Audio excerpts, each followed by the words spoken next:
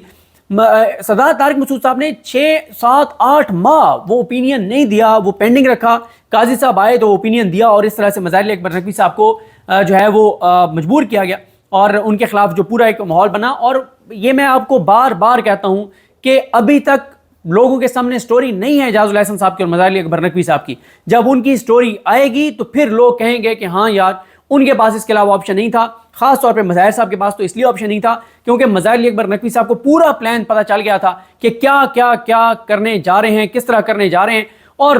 وہ جتنا مرضی لڑتے ان کا نہیں, اس طرح سے ان کا بچاؤ نہیں تھا. اور ویسے بھی جو سارے ہر طرف سے فیلڈنگ سیٹ تھی, جو کچھ کرنا تھا, تحقیق کرنی تھی, پوری میڈیا کمپین,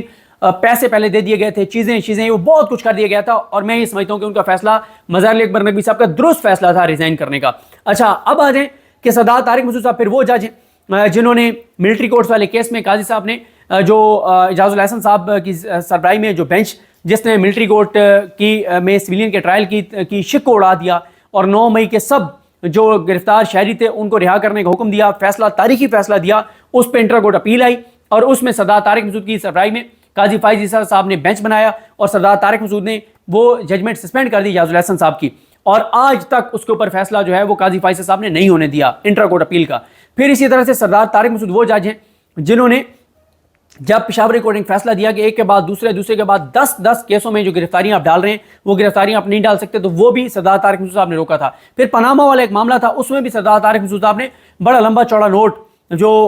سراج الحق صاحب کی درخواست اس میں لکھا تھا اور شریف خاندان کے حق میں بڑی باتیں کی تھی. تو یہ ساری چیزیں. پھر مظہر علی خیل صاحب جو ہیں, مظہر علی خیل صاحب وہ جج ہیں جنہوں نے قاضی فائز عیسیٰ صاحب کو بچایا تھا جب ان کے خلاف ریفرنس تھا. 7-3 سے ان کے خلاف فیصلہ آیا تھا اور خلاف نہیں تھا ویسے, وہ اس میں یہ تھا کہ ان کی اہلیہ نے مان لیا تھا کہ بیرون ملک اثاثے اور جائیدادیں ہیں. تو پھر یہ معاملہ بھیجا گیا تھا FPR کو ریویو میں. مظہر علی خیل صاحب نے اپنا اوپینین بدل لیا, منظور ملک صاحب نے اپنا اوپینین بدل لیا اور امین الدین خان صاحب وہ پہلی بار بیٹھے تھے کیونکہ فیصل رب صاحب ریٹائر ہو گئے تھے, تو انہوں نے بھی قاضی صاحب کے حق میں فیصلہ دیا تھا. تو اس طرح سے مظہر علی خیل صاحب کو بھی قاضی صاحب کے قریب ہونے کی وجہ سے شاید جو ہے وہ نگران حکومت نے نوکری پہ رکھ لیا تھا. پھر جب قاضی صاحب نے ان دونوں کے 4 نام دیے, 2 نے ریفیوز کر دیا, تو سردار طارق مسعود صاحب اور مظہر علی خیل صاحب مظہر علی خیل صاحب نے بھی انکار کر دیا کہ یہ سوشل میڈیا کمپین میرے خلاف چلی ہے, میں نہیں بن سکتا. لیکن قاضی صاحب نے کہا جوڈیشل کمیشن کو کہ آپ اپروول دیں, میں جانوں میرا کام جانے, میں منا لوں گا. پھر بڑی سوشل میڈیا پہ خبریں چلی کہ میاں نواز شریف جو ہیں وہ ایکٹیو ہوئے. میاں نواز شریف نے بھی پیغام بھجوایا سردار طارق مسعود کو اور مظہر علی خیل صاحب کو, جس کی آج تک تردید نہیں آئی کہ انہوں نے پیغام بھجوایا کہ نہیں آپ لازمی آئیں اور آپ کا پورا خیال رکھا جائے گا. اور پھر میاں صاحب نے پہلے شاید ان کو بتا دیا ہوگا جو اب سکینڈل بڑا سامنے آیا ہے, اور وہ سکینڈل یہ ہے کہ ابو ذر سلمان نیازی صاحب نے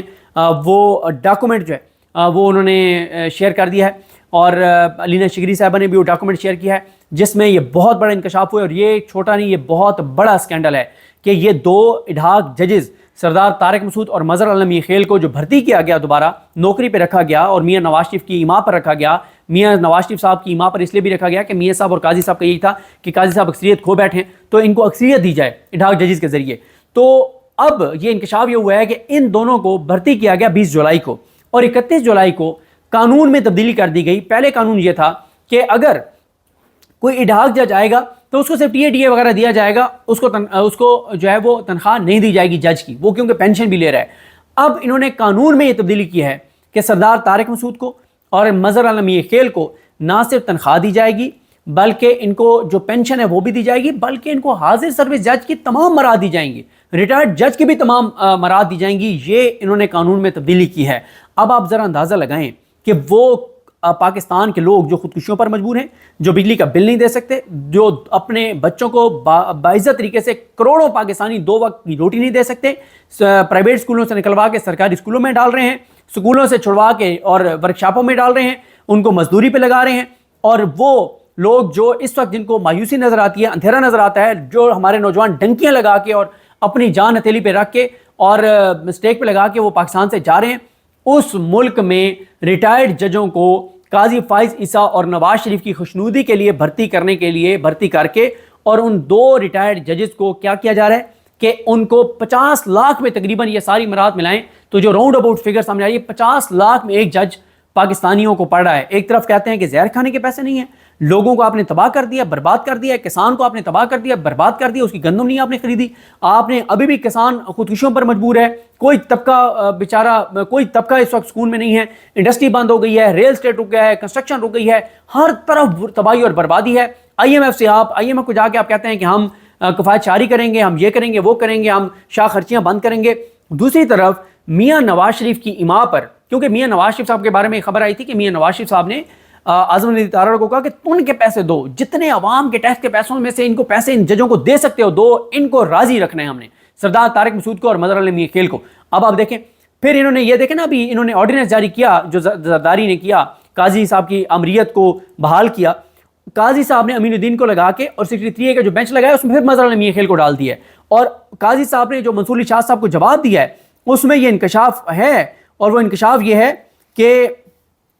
جو منیب اختر صاحب ہیں انہوں نے ان دونوں ڈھاک ججز کو, مظہر علی میاں خیل کو اور سردار طارق مسعود کو, جسٹ کرمنل کیسز تک محدود کر دیا تھا کہ یہ 1100 کیس ہیں, ان سے علاوہ یہ کوئی کیس نہیں سن سکتے. اب جب کمیٹی کو چینج کیا, معین الدین خان کو لائیں تو جسٹس مظہر علی میاں خیل کو جو ہے ڈال دیا ہے, اس میں سیکریٹری والے ریویو میں ڈال دیے. تو اس سے آپ اندازہ لگا لیں کہ کس طرح سے اس ملک کا نظام یہ چلا رہے ہیں کہ میاں نواز. مجھے ایک بات کی سمجھ نہیں آتی, اگر میں ایک شخص کو دیکھتا ہوں کہ وہ ایک سرکاری محکمے میں ہے اور میرا بزنس ہے, میں بزنس مین ہوں, میرے پاس کروڑوں اربوں روپے ہیں, اور مجھے یہ لگتا ہے کہ یار یہ بندہ بڑا کام کا ہے, تو میں تو اسے کہوں گا کہ بھائی ریزائن کرو, اسے 3 گنا زیادہ تنخواہ میں تمہیں دیتا ہوں, میری مل میں آ جاؤ, میری فیکٹری میں آ جاؤ, میرے بزنس میں آ جاؤ, میرے کاروبار میں آ جاؤ, میرے ملازم بن جاؤ. یا میں اس کے ریٹائرمنٹ کا انتظار کروں گا, ریٹائر ہوتے میں اسے کہوں گا آؤ بھائی مجھے تمہاری ضرورت ہے کیونکہ تم بڑے کام کے بندے ہو. یہ جو ریٹائرڈ لوگوں کو شریف خاندان دوبارہ مختلف جگہوں پہ لگواتا ہے, اگر وہ اتنے لائق ہیں تو ان کو اپنے بزنس میں کیوں نہیں لگاتے؟ سب سے پہلے تو انسان اپنے بزنس کا سوچتا ہے نا, یہ ایک فیکٹ ہے. مطلب یہ شریف خاندان جو ہے وہ ملک کا سوچے گا, وہ تو اپنے بزنس کاروبار, اپنی انڈسٹری, اپنے معاملات کا سوچے گا. تو بات یہ ہے کہ جو ریٹائرڈ ہونے والے لوگ جو ہیں وہ اگر اتنے لائق ہیں, اتنے قابل ہیں, تو حسن نواز کی فیکٹری میں ان کو بھرتی کر لیں, حسین نواز کے کاروبار میں ان کو نوکر رکھ لیں, تاکہ ان کا حسن نواز حسین نواز کا کاروبار پھلے پھولے آگے جائے. لیکن ریٹائرڈ لوگوں کو دوبارہ مختلف محکموں میں بھرتی کر کے پھر ان کو پینشن بھی دینا, ان کو تنخواہ بھی دینا, ان کو مراد بھی دینا, اور کس قیمت پر؟ غریب عوام جو خودکشیاں کرنے پر مجبور ہے. کتنے خودکشیوں کے واقعات آپ نے بجلی کے بلوں کی وجہ سے پڑھے کہ خاتون جس نے اپنے آپریٹ کے لیے پیسے رکھے ہوئے تھے اس کو بجلی کا بل دینا پڑا, اس نے جو ہے وہ چھلانگ لگا دی اور اس نے خودکشی کر لی. کتنے والدین ایسے ہیں جنہوں نے زہر کھا لی, بچوں کو بھی زہر دے دی, بچے برائے فروخت کے اشتہارات لے کے باہر آ گئے. لوگ مطلب کس حد تک کمپرومائزز کرنے کو تیار ہیں غربت کی وجہ سے, اور یہ یہاں پہ ریٹائرڈ لوگوں کو جناب 50 لاکھ روپے پہ ان کو رکھ رہے ہیں. کیوں؟ کیونکہ اپنا ذاتی مفاد ہے. عمران خان کو شکست دینی ہے, عمران خان کو ہرانا ہے, اور یہ نظام عمران خان کو شکست دینے کے لیے اپنے لوگوں کو لا کر عوام کے ٹیکس کے پیسوں کی قیمت پر ٹی وی چینلز کو اربوں روپے دینے کہ عمران خان کا نام نہ لو, تصویر نہ دکھو, بلکہ جھوٹی خبریں دو. پی ٹی وی میں کروڑوں روپے کی بھرتیاں کی گئی صرف اس لیے کہ یہ عمران خان کو گالیاں دیتے ہیں, بشرا بی بی کو گالیاں دیتے ہیں, بلو دا بیلٹ جاتے ہیں, ان کو oblige کرنا ہے.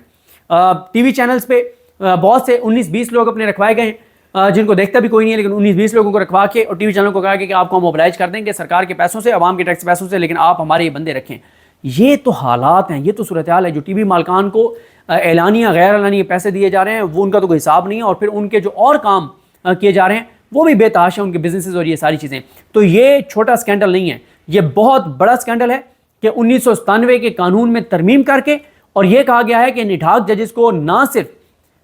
حاضر سروس جج کی تنخواہ ملے گی بلکہ ان کو پینشن بھی ملے گی, ریٹائرڈ جج والی بھی مراد ملیں گی, حاضر سروس جج والی بھی مراد ملیں گی. تو یہ شریف خاندان کھیل کھیل رہا ہے, یہ پاکستان کے ساتھ کر رہے ہیں. یہ ہے وہ تباہی, وہ بربادی, اداروں کی کمزوری اور عوام کے ٹیکس کے پیسوں سے کھلواڑ جو یہ کر رہے ہیں. یہ چھوٹا سکینڈل نہیں ہے, یہ بہت بڑا سکینڈل ہے. اس سے یہ پتہ چلتا ہے کہ کیسے ججوں کو یہ اپنے ساتھ ملاتے ہیں عوام کے ٹیکس کے پیسوں سے. اب آپ مجھے بتائیں, سردار طارق مسعود اور جسٹس مظہر علی میاں خیل کیسے شریف خاندان کے خلاف جا سکتے ہیں؟ کیسے ان کے مفاد کے خلاف جا سکتے ہیں؟ کیسے میرٹ پہ عمران خان کے حق میں فیصلہ دے سکتے ہیں جہاں ان کو شریف خاندان نے اتنا اوبلائج کیا ہے کہ مہینے کا میٹر کرتا ہے سر 50 لاکھ روپیہ آپ کو مل رہا ہو,